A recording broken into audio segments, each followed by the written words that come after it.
Welcome to KANDID 2.0. I am Kieran Lightborn, a Rotarian from the Rotary Club of Old Fort. And I am John Joseph, a Rotarian from the Rotary Club of East Nassau. And we welcome you again to KANDID 2.0. And just for a little insight of what is KANDID. KANDID started off actually KANDID with Kieran. About 2 years ago, I was the Sergeant of Arms for the Rotary Club of Old Fort, and I was charged for making a fellowship content, have members join and fellowship with us. And as a result, we started interviewing very interesting people.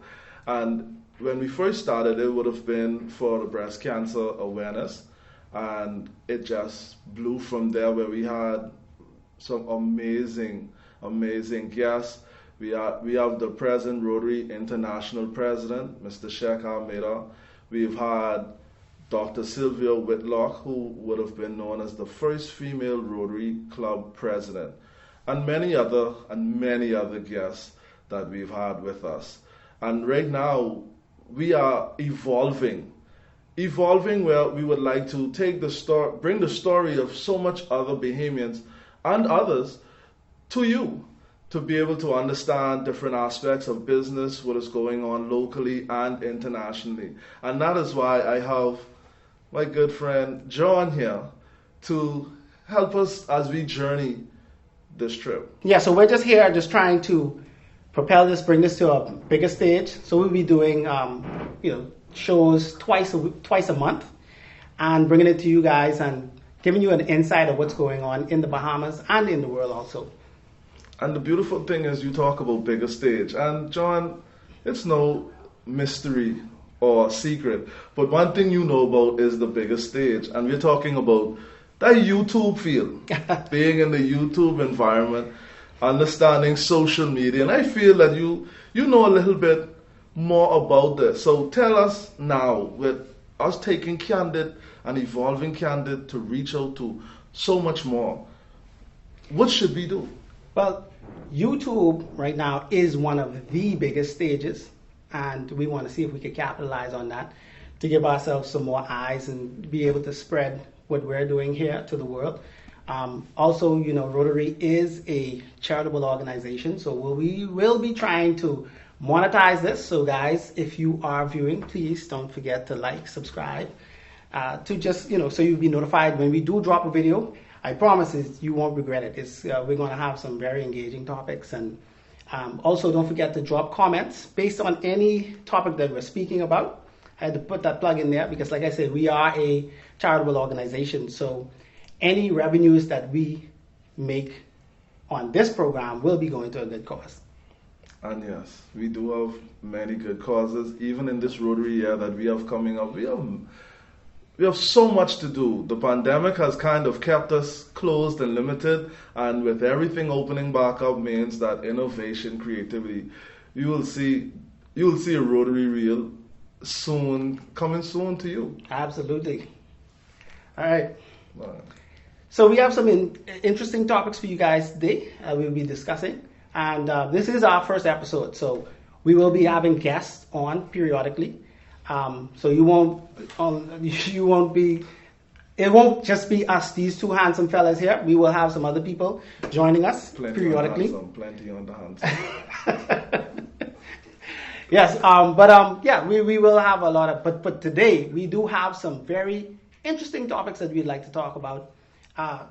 You guys know what we've been through in the past 2 years. It's been a roller coaster ride. It's been extremely difficult for some. A lot of people had to adjust, so we do want to bring some of those things to light and get your views, especially on what you guys are thinking. It's just start a conversation as we move out of this pandemic situation and into some normalcy, like everyone else is. The new word that everyone's using, normalcy now. Like telling you, the new normal. Yeah. But I would like to ask, so for the pandemic, I know for me, what it has done is given me the opportunity to expand, sit down, take some time, and expand my knowledge in the different fields that I am in right now, which is project management, public speaking, team building, communication, and all of the alike. And it is given me the opportunity to use technology in a different way being able to reach out to all the parts of the world. I've spoken in India, wherever the places may be. But I would like to know, what have you done? Tell me what you've been doing other than keeping handsome during the pandemic. You know, handsome is a tough job. I know, But I know, no, I know. well, my background being in IT, we were some of the first people, the first line to have to adjust pretty quickly. There was a statement that someone made that they asked the question, what's driving the infrastructure and technology change in your business? And most IT people would have said the pandemic, because before the pandemic we were all doing business the normal way. We would just go into the office and you do your 9 hours and then you leave. But when we were all forced to stay home, that remote working thing became so important. It's like ridiculous. We had to find ways to sign documents.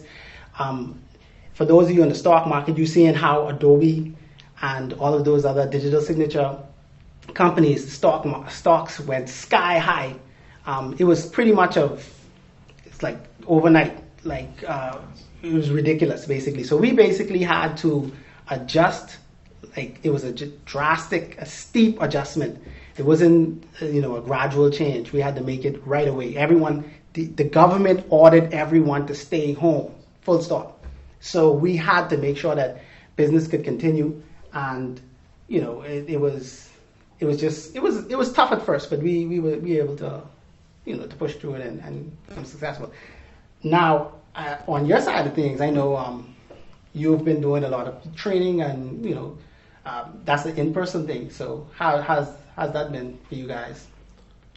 Wow, that's a very interesting question. It has been a burning experience. And I say, yes, I use the word burning because you think of you think about having to be in the front of a screen all the time. Oh, So, wow. dealing with work, you're right, would be called a 9 to 5. And because most of it was remote, so you're working through a screen, looking at your computer, your laptops, whatever it may be. So you're looking at that from 9 to 5. Or, well, let's leave it like that. From 9 to 5, you'll be working on that. And then you come home to try to advance yourself. What it has been a good and a bad thing. It has been kind of bad due to the point of always having to be in front of the screen. It really it plays a toll on your eyes, on your mind.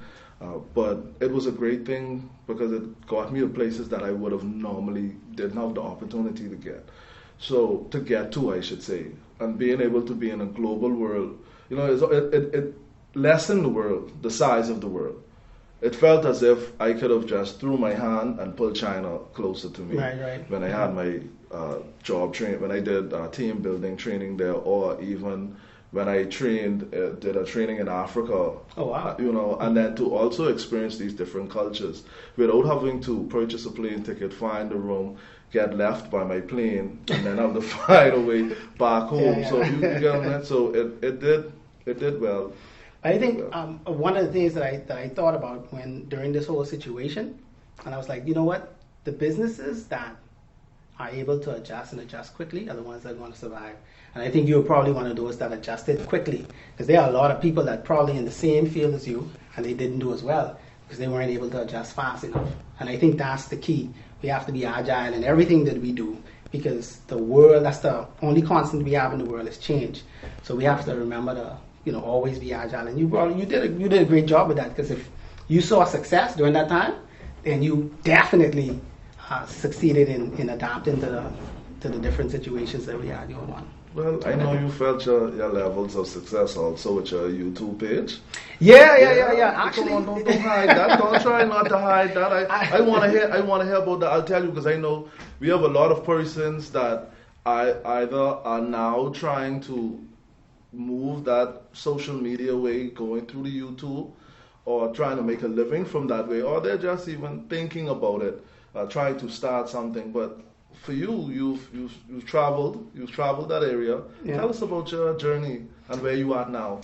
So I think YouTube is the easiest way to make money right now online. It's you just need a camera, and everyone has one right now with their smartphone, and the camera is excellent quality. Sound is usually pretty good also. But like I said, you just record yourself. And what people don't realize is everyone is interested in everyone else, usually. Like someone in the United States wants to know how I'm living in the Bahamas. Okay. Always. It's always someone interested. There's 7 billion people in the world. YouTube has about, I can't remember the number, but it's billions of views per day on YouTube. So that's just the audience is just huge, and you post a video and you basically could tap into that entire audience pool, or at least a portion of it. Imagine if you could tap into 1 million people on top of your views, and you're getting a percentage of the ad revenue that they make. You're getting more of a percentage than YouTube is making. So they give you more. They give you 55% as opposed to other ad agencies and it's just easy. It's no cost to them. You providing the content, they're just running ads on. So they want you to create content, and they want you to hook people. And that's why some of the silliest things get like millions of views. Someone is always interested in what you have to say. So now you spoke about monetization, making this money, but I need to start. Let's go back to when you first started speaking about camera and sound. Because yes, there might be billions of persons I could tap into, but I'll tell you, I have a YouTube page. I probably had a YouTube page now for about three years, and I'm ready to break. We just celebrated breaking 100 views. Okay. So what I would like to know, and I'll be honest, I haven't been consistent with it, but I would like for you to take me back to where you speak about sound and audio, sound and camera and the camera view, because that wasn't something I paid too much attention to. I just pulled up my phone and I just started talking and I post. Right. So the thing is, right, everyone has a good, I wouldn't worry too much about cameras right now, because everyone has a good camera. Just about any modern day smartphone has a HD camera on it. All right. Sound is where you really have to focus. People can't hear what you say. I've posted videos with bad sound, and they just destroy me in the comments. Oh, wow. Like, it's ridiculous. So if they can't understand or hear what you're saying, it takes away from you. You could have the best video in the world without the sound. It's horrible video. Oh, wow. So you pay attention to the sound. That's the main thing. Most smartphones also have a good mic. It's like later on you will upgrade. You could always buy like a little $12 mic that you pin on your shirt, but most smartphones have the sound, and I think that's the key. You need to make it easy for you to record, so you could start putting videos out there quickly and consistently, because that's another thing. People talk about this YouTube algorithm. Yes. Honestly, I've been doing YouTube for a while now. I still don't know what the algorithm is. I don't know what it does. You might be the algorithm. Yeah, exactly, right? No, but I mean, they talk about the algorithm. I understand the concept of the algorithm is basically YouTube rewards creators that are consistent, and then they also check to see how much engagement you're having.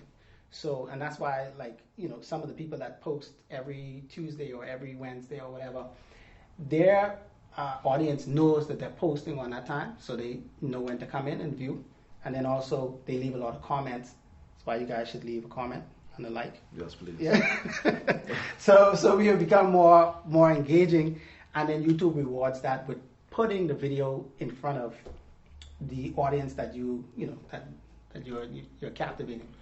So, being now that you have such an expansive knowledge when it comes to YouTube, especially on the technical side, because as I state, I'm sure most of us, when we think YouTube, we just think press record on our camera phones, we say some stuff, or we get a view of something happening, and we just post it, and we're looking for views.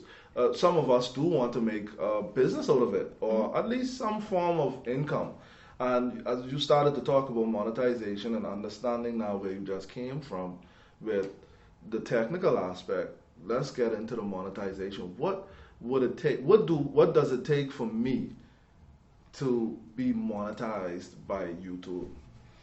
Well, first, before I go that way, I want to say that because I'm a Bahamian, we are from the Bahamas. a lot of people don't think about using YouTube as a business. My channel is still relatively small, but I do know of other Bahamians that have ridiculous amount of followers. Like there's a Bahamian called Christian Madam G. I'm sure he's over $1 million now. We could post something on the screen with his YouTube stats. But yes, please. He's a young Bahamian entrepreneur. I call him an entrepreneur because he's using YouTube as a business. Then there's I think Tipsy Bartender is a Bahamian. Yes. He has Jungle millions of subscribers also. Yeah. So between Kristen and Tipsy Bartender, I'm sure they probably have over somewhere close to 10 million subscribers or whatever. Even though the subscribers are not as important as the amount of views that you're getting, because the views will say, the ads. Right. In terms of us being from the Bahamas, I think a lot of people don't think that, you can monetize, and just because you're from a smaller country and not the US, you still could pull an audience also. I monetized very easily. It's actually extremely easy. You just need an AdSense account. You need over 1,000 subscribers, and you need what they call 400 watch hours. Okay. And once you get those, you can apply for the monetization to become a part of their program, YouTube Partner Program, and then you can tie that AdSense account to any local Bahamian account. I use Scotiabank to go straight to Scotiabank. No problem. Oh wow, yes. Yeah, so I mean, it's extremely easy. I think the hardest part is to get to 1,000 subscribers. Okay. That you need a little bit of effort and a little bit of creativity, but just consistency alone will get you there. Because just the nature of YouTube is, you are going to get at least 1,000 people are going to be. You got billions of people in the world. Yes. 1,000 people interested in you. That's guaranteed. That's like, yeah, I mean, sure, I just have to put myself out there. You just got to put yourself out there, and then you have to get a structured approach. Right. Tipsy Bartender, his niche is drinks, and he's been doing that for years. I guess he was a bartender before, and he just shows you how to make drinks, and I'm sure his revenues are ridiculous. I won't post we won't post their revenues, but right. There's ways you can find out what people make on YouTube.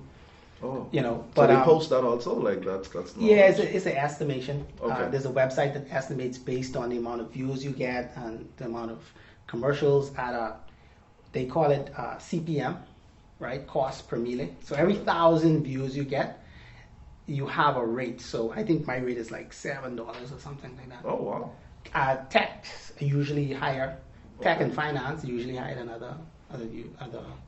So finance is the highest, but basically, they do an estimation of how many views you have versus your CPM, and they multiply that, and they give you an average of what they think you can make. That is and literally you can actually have a business, sell merchandise around it. You can have you can work with brands. I've been contacted by all this on YouTube. I've been contacted by brands, and they've sent me products to review for them.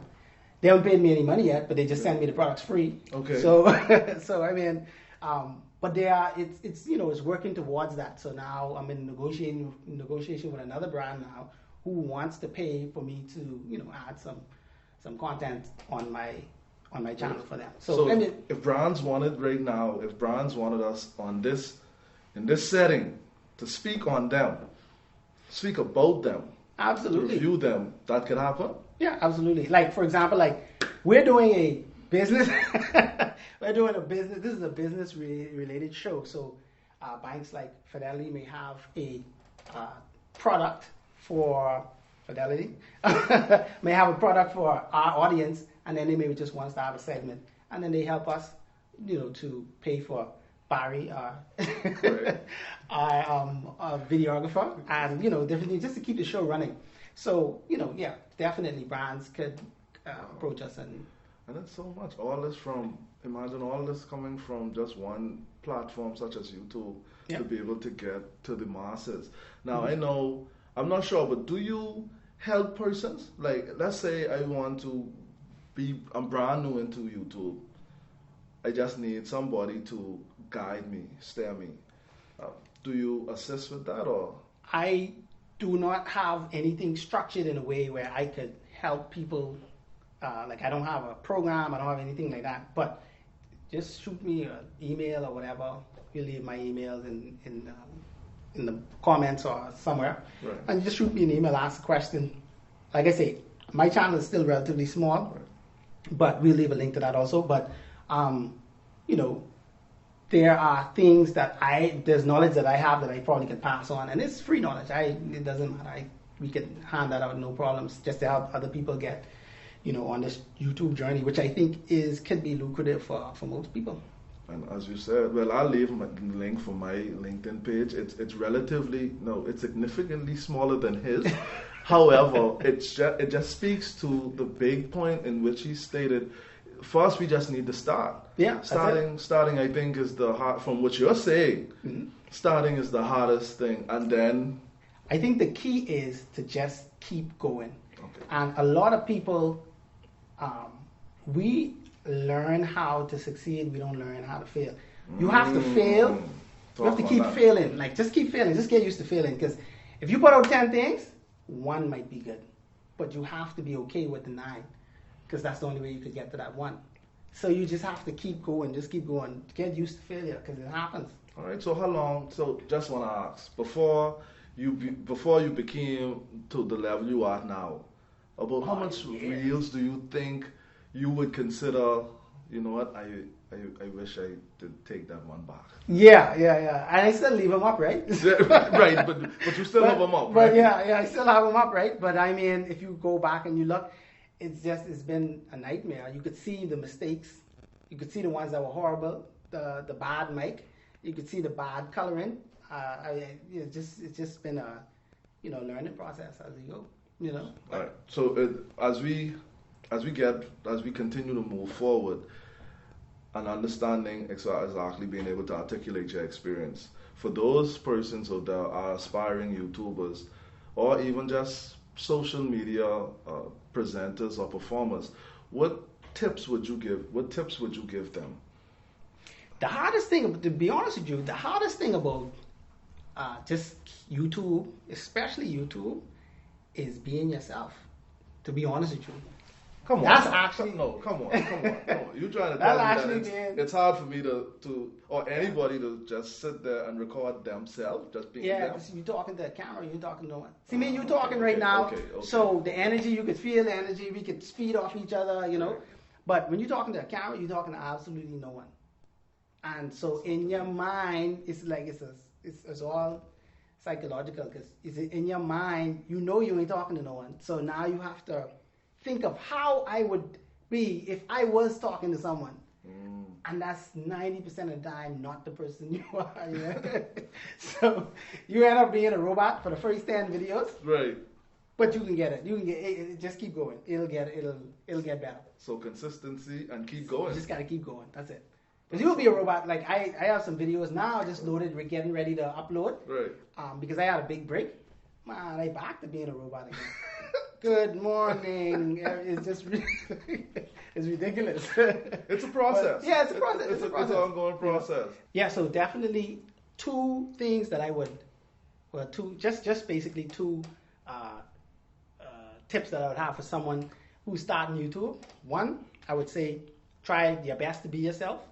And number 2, I would say just get as much as you could get. Just get as much reps as you could get in, because practice makes perfect, basically. Well, I was told not to say perfect. Practice makes better. Because they ain't never be perfect, right? Yeah, that's true. Yeah, so that would be just the 2 basic tips. You have to start, and then you have to try to be yourself, because people are going to be interested in your personality. Right. They ain't gonna be, most of the time, it's not what you say, is basically who's saying it. So, you know, I think that's the 2 tips that I would give. Well, awesome. And so now let's looking at that. That's like a partnership, believe it or not. That's a partnership where you just starting and being authentically you, and to keep going, right? It's just like it will be a partnership between you and YouTube, right? Where that is a partnership, because YouTube does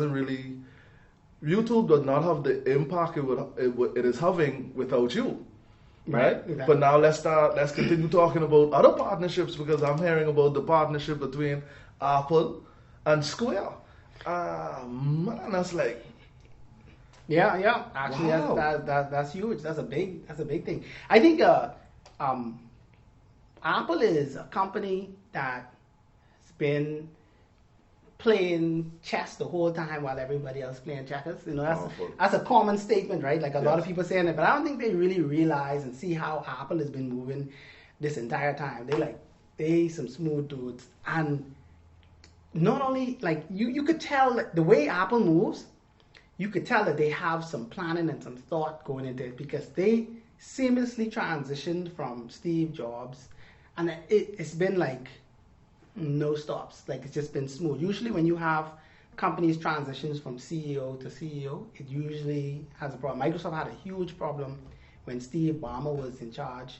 Everything was going down, and then Satya came in and it just turned the company around. Bill Gates was doing a good job, and then they see these ups and downs when you change CEOs. But Apple has been really, really good, and they just recently partnered with Block, mostly known as Square. Okay. But basically they're doing huge. I think that's going to be a big thing for small businesses. We're going to see a lot. You're probably going to start seeing a lot of change in the way. For the first time, I went into Solomon's and I saw they had Shift Payments. Yes. That's a company that's on the stock market. Shift 4, I think it's called Shift 4 Payments. So you'll see more and more. I think Apple Pay works down here also. Some persons I know They use Apple Pay, right? They do use Apple Pay. Yeah, so we being a small country, whenever you see something hit the Bahamas, it's a big deal. Because we usually lay on the back end of technology. Right. Especially for someone like me who is usually, I usually know what technology is out. I usually know, and then it's not available in the Bahamas. Oh, we can't use that here. But more and more now, I see it's becoming more and more. The technology is trickling down a little bit faster. Yes. And that partnership with Square and Apple Pay, I think that's going to be a huge move. I think that's going to be awesome. I fully agree, especially knowing that we do have a lot of small business owners that use Square, because a lot of times they cannot afford initially the POS systems that you can pay for, but they at the same time need to give themselves credibility when they go to financial institutions. So the use of Square was normally the go-to. So now you add Apple, and then you speak about the different or the new incentives that comes with now using this, the result of this partnership, being able to do tap to pay, because regardless of how we look at it, everything now is moving to digital. Technology has created a way now. Everything is a digital channel. It has a digital footprint. And if you're not moving with the time, you can imagine going in the food store with cash one day and they tell you that we can't accept it. So you better accept this. You better get used to it. I remember, especially with technology, a lot of people, they try to fight technology. I remember Apple has been going through some issues with technology and the right to repair and the right to repair, and with their port, people wanted them to use the standard port like USB-C and all this other stuff and everything, right? And anytime it's difficult, anytime there's a change, something that you have to make a change, is on Apple's side right now. For them to change that port, it's going to take away from some of their revenues. That change is going to be painful for them. But I do think that at the end, change is always good, right? Yes. And so I think with this move from fiat currency to digital currency, I think that's a good change, because you have to think about all of the small businesses that don't have any POSs, that don't have any form of no ability to take payments from people, and companies like Square and now Apple, they're making it a whole lot easier for companies to do business. Yes, I fully agree, and I support the partnership especially, but understanding that they do have plans to expand it, not so that it doesn't only attract Apple users, but other phone type users. I just want to put it over Android, like so Android, right. So they're going to expand it all the way to Android and everything. Yeah, that's a major move in the US. And we may see some of that trickle down here. However, we do have some of our own mobile payment platforms. Yes, we do. namely Canoe, Mobile Yes. Assist, and Island Pay. Island Pay. That's Yes. what it is. So we do have, so already we had some forward thinkers, and those companies were created. The Bahamas government had Sand Dollar. Those are the wallets for the Sand Dollar. So Apple already has some competition in this market if they do, when it does start to trickle down. But I do think that those companies, they are forward-thinking companies, and they are some of, like, I honestly don't understand why, as Bahamians, why are we not using that on a day-to-day basis? Do you use any of those? Yes, I use a few of them, especially when I go grocery shopping, and to help pay with bills, because a lot of times you want to feel a little secure when you having this money, when you transacting these funds, and I don't like to carry cash with me.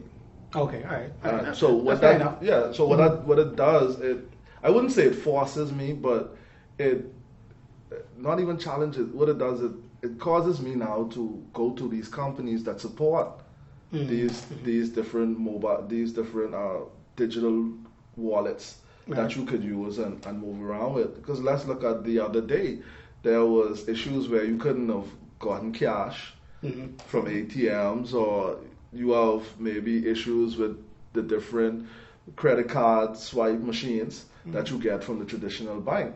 Where does that leave you? Yeah. What do you have do no there? access to cash, right? Exactly. And you have to go to the grocery store. You have other needs that you need to satisfy. Yeah. No, that makes sense. Well, I mean, like I say, I think every Bahamian should be at least using one of those three. Like, they're not sponsored. We're not sponsored by any of these, by the way, but they are Canoe Pay, they are Mobile Assist, and Island Pay. So I ain't saying we won't accept any sponsors, but I'm just saying, right now we just mention them because those are the platforms that are out there. And to be honest with you, I think every Bahamian should have at least access to one of them and actually using one of them, because the reality is we're moving in that direction. And Sand Dollar, the Bahamas government has been praised all over the world for, won awards. Yeah, won awards all over the world for Sand Dollar, because to be honest with you, it's the way the world is going. That's the direction we're heading in. Yes, it's going to be a digital market one way or the other. Even if you bring in crypto, if you look at now how crypto, us as the Bahamas wanting to create or be the hub in the Caribbean for cryptocurrency, and how all of that is still going to be impacted by our different, I call them digital wallets, what we'll be able to do out there. Because now I know for those who order online, certain companies, I don't want to say, but certain companies in Japan, in the Asian side of the world, now they mainly accept only cryptocurrencies. Yeah. So how do you continue to do business if you're not able now to pay for your services or to pay for your goods that allow you to stay in business? No, that's true. And what I want to see though with this whole crypto thing is I want to be able to see it. See, because I think a lot of people, they kind of have some sort of, like, they afraid. That's me. I'll be honest with you. I've heard about it. I've been persons talked to me on numerous occasions. It even took me a while to buy into the Sand Dollar, because I'm so used to the traditional way of things. Right, and I felt the traditional way of things gave me more control. So I would like to hear, I'll tell you, so when you're speaking, you're going to be speaking to me, that person who is afraid, because it seems intimidating with so much so much things that you have to learn to stay away from being scammed or from not being, because we don't want to go into anything that we know we'll lose our money. Not that you will, but But see, the thing about this with, like, the Sand Dollar, right? Is not like the other cryptocurrencies, right? Sand Dollar doesn't go up and down in value. Spend to the Bahamian dollar, and that's always going to be the value. Oh, see, I didn't know so that. The Sand Dollar value is not going to change like any other cryptocurrency. So you could feel safe, and it's backed by the Bahamian government. So you could feel safe that if you invest in government bonds and everything like that, you should feel no weight in. It doesn't pay you any interest, but I mean, it's just you having the faith that the Bahamas government will pay you when it's time to redeem your bond. Yes. Then you know that when you redeem your Sand Dollar, they will give you your money, because it's the same, technically like the same backing, right? So it is backed by the Bahamian dollar. So you don't have to feel any insecurities, or you don't have to feel like you could lose your money if you use the Sand Dollar. Sand Dollar has just been made to just make life easy. we have some islands that don't have banks.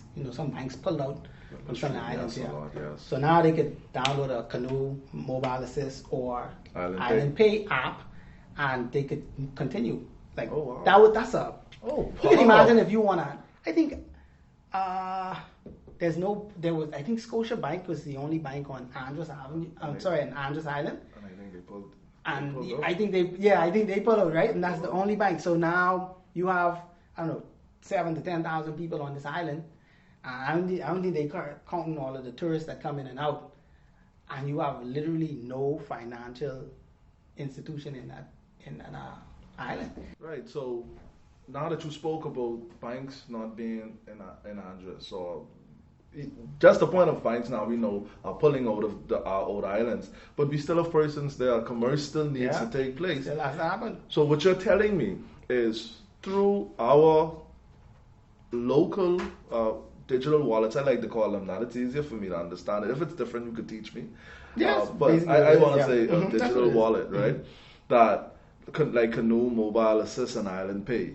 I could purchase sand dollars, have not only family, staff, any persons that I owe, they themselves have sand dollar, the app to be able to receive it, and I could just pay them, and knowing that it's backed 1-to-1 by the Bahamian government, that changes. Yeah. That changes a lot. So no longer do I have to send funds over to buy the boat. Yeah. Or fly over an envelope that I hope is not lost. Yeah. Right. Right. Or persons telling me, well, they cannot. I have family that's saying they're having issues with purchasing grocery, or I can't get grocery to them in time. That I could just from the tip of my fingers. Yep. That's it. Makes life easy. So I think the government did an excellent job when they was trying to roll it out, and they started off on the islands first, and then they worked their way back. I think they did an excellent job, and to be honest with you, because you got to remember, with all these commercial banks, it's the bottom line. I guess they weren't profitable in those islands because they're like low density. Yeah. The population wasn't big, so banks. I think they make most of their money on loans. I think that's where they make the majority of their revenue. So if you have traditional people, first of all, they don't like banks and they don't like loans. They bill in with their pocket. Right. So the house will be billing for 10 years. Yeah. But they bill in with their pocket. Right? You know that. So the loans already low, and so they're making different. And then they got this operation that they have to maintain. So if you look at it, the right thing to do is to pull out. Right. They probably was there longer than they should have been, just because they were thinking, okay, we have to have a presence here. But I think now with the way online banking and all these stuff, everything's going on, they decided, hey, listen, we could pull out, and the guys have to figure something out. Now, the Bahamas government with sand dollar, that does alleviate a lot of the pain of a bank pulling out of a country now. So yeah. of an island now. So we more almost have control to how the necessities or the amenities that we could provide, or that is provided, to the citizens. Not only that, but you got to remember, there's a lot of tourist-based businesses there too, right? That is true. So now with some of those, I know for a fact that Canoe Pay, they are POS also for businesses, so you can sign up for a business account. I don't know about the mobile assist. I'm pretty sure they have it also, but I don't want to speak on something that doesn't exist. Correct, right. But I know that you could sign up as a business and you can accept payments. Wow. So that just makes life even easier. So you have it, you already have an ecosystem that you can use to pay other people, vendors or whatever. Then you also could spend locally money, and then you could also accept money into this ecosystem too. So I think it's a win-win situation for everyone. So I think everyone should embrace it, you know what I mean? Instead of it's not the same as a cryptocurrency. Cryptocurrency, you could be a millionaire today, and tomorrow you broke. That's something. That's something. I tell you, they'll go up and down. You know what I mean? It's crazy. But it's like when you go to your bank account and the bank mistakenly put money in your in your account, and it's like you have here, and then you go back 15 minutes later, and it's like, oh, back to reality. Yeah, crypto wild boy. Wow. Well, that's something. That's going to be a topic that we're going to have to go into. We're going to go into deeper at some point. But sure. I wanted to just put this one point out there. So now that I'm able to use sand dollar through Canoe, Mobile Assist, Island Pay, do you think now that would help when I go to the gas stations these days, because I need for one of them to figure out a way that I could get a discount off my gas. Boy, listen, we all need a discount on our gas. Listen to me, cause boy, gas is, whoo. I filled up the other day. Well, I didn't fill up because I stopped filling up because I just like, yeah, that don't make sense.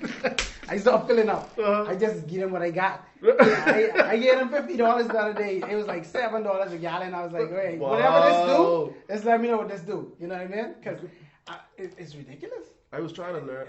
What I was trying to do is I have a lawnmower at home, and I was trying to see if I could find a way to jimmy that so I could drop the kids to school and get to work, because I'm like, I know that it only takes a certain amount of gas, but it out there, you can imagine I couldn't even fill up my lawnmower. Well, listen, it's tough. Understanding exactly where we are with these gas prices.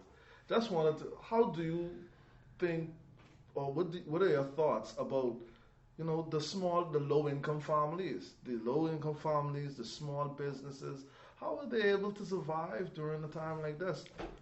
Boy, I don't know. Because, I mean, you got to think about it. No one said anything about pay raises. And gas is one of the most primary expenses you got to get to work. And especially if you're a small business, you got to move around. So I guess you have control. If you're a small business, you could raise your rates.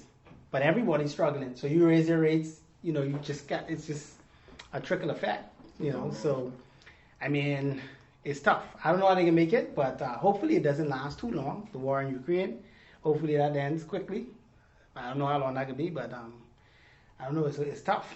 Yeah, it is tough. And believe it or not, we have so much other global issues that are globally that we can say that we feel here at home. I would just like to thank John for taking the time to giving us some of the insight in his fields, but we will also be having guests from all different industries, so who could give us, good insight, knowledge, tips on how we could further ourselves, advance, and develop ourselves. So that is something that I'm very excited for, very excited. So please do not forget to like, subscribe, and share as we go along with us on this candid journey.